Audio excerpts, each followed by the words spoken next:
When hooking the brake and gas rod, if you're doing a mechanical control with mechanical acceleration, you would have a gas and brake rod.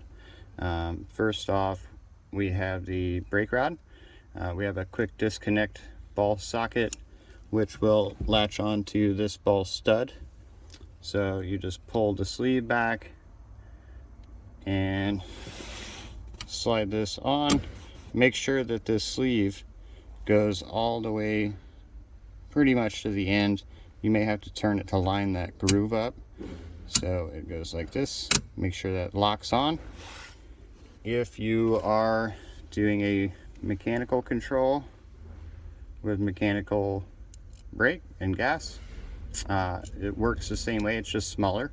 And that would go on this smaller ball stud.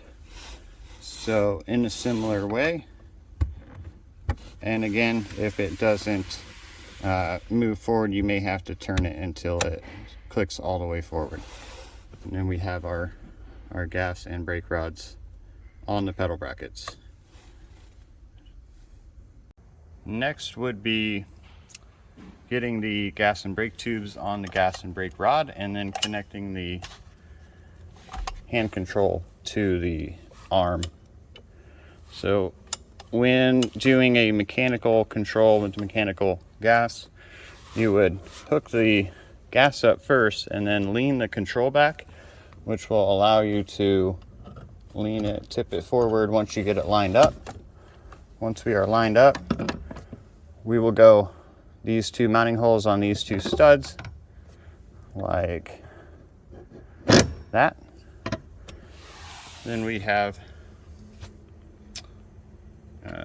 threaded knobs that will simply thread onto those studs. Make sure you get it nice and tight. We got a big 4-lobe knob that gives you a lot of leverage, so you should be able to get it nice and tight.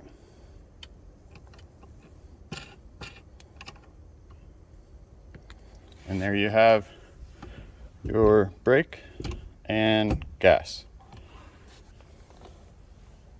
Next up, we have the EClassic electronic right hand control. Pretty simple. I've already removed the gas rod from the gas pedal bracket. Simply line up the brake tube with the brake rod. Slide on. Again, we're going to line these two mounting holes up with the two studs. And then same knob. And then you want to check these knobs, make sure they're tight before every session you go out on. Just give them a quick check for tightness. And then with the EClassic, any electronic hand control, you're going to have to connect the connectors together for the electronic acceleration. That about does it. We have brake, and then when the hand controls turn on, we would have our acceleration.